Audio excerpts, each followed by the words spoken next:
All right, here we go.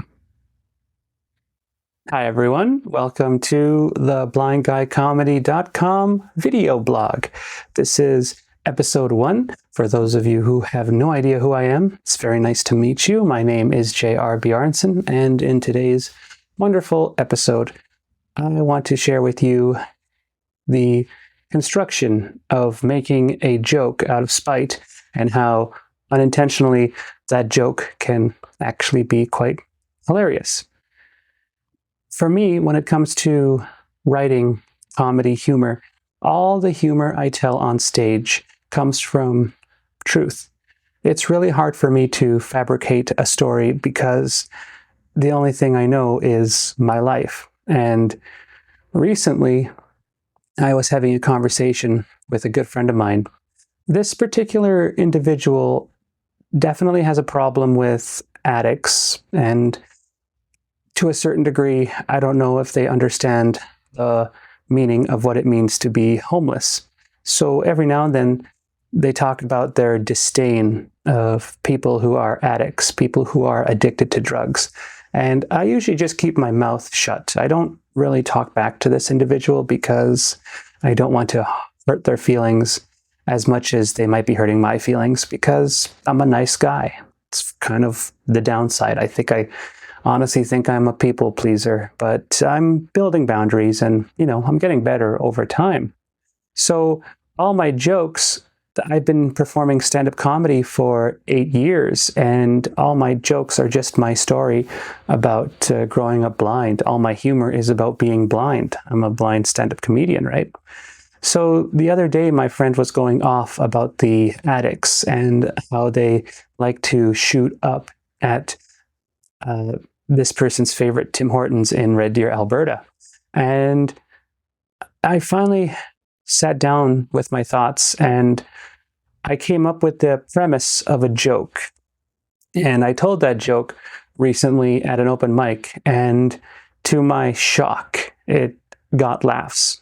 Usually when I make a joke, it's a story. And if I find any part of the story funny, I want to tell that story on stage. That's all my stand-up comedy is, stories about my life that I find a little funny. And most of the time when I tell those jokes on stage, people find them even more funny, and I decide to keep them.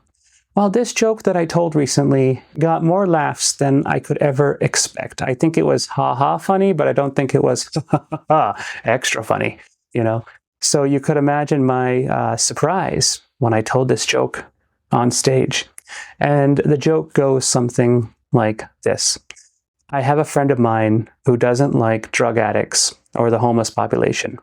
They are very angry that these people have given up on their lives and now they're addicted to substances. Well, I finally was able to come back at them, and I came up with this great idea. I said, hey, I dare you to start doing crystal meth twice and try to get off the drug. If you can get off the drug, then yeah, you know what? You're better than them. You're an amazing human being.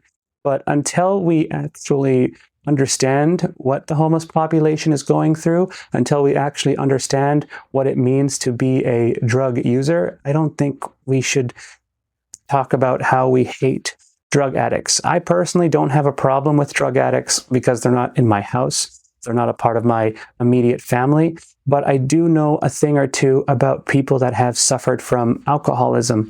And hey, alcohol's hard to quit. I was a social drinker for a few years, and I'm happy that I'm off the sauce. I definitely have a respect for people that have drug issues and people that are homeless. So when I wrote the joke, the part of the joke I did on stage was the beginning of that story. I said, yeah, you think you're better than the addicts? Why don't you take 2 hits of crystal meth and see what happens? I dare you to quit after. If you don't quit, then you should have never hated the drug community in the first place, because they're going through stuff that you'll never understand. You have your own issues. And that joke received a lot of laughs. And I couldn't believe the joke received that amount of laughs, but it got a lot of laughs. And I'll play the joke after this video is done. It'll be the last thing you see.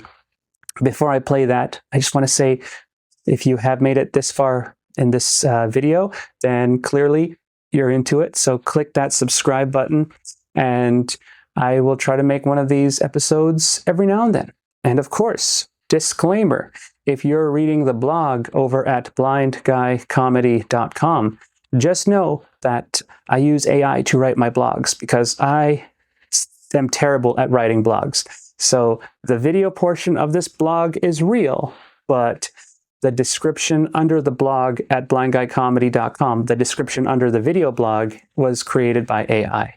I just speak from the heart, and then AI makes it look nice blog-wise. All right, take care of yourself, and remember to click that subscribe if you're watching on YouTube, and also feel free to come back to blindguycomedy.com, where you can see where I'm performing next. Enjoy this clip of the joke we just went over, and I'll catch you real soon.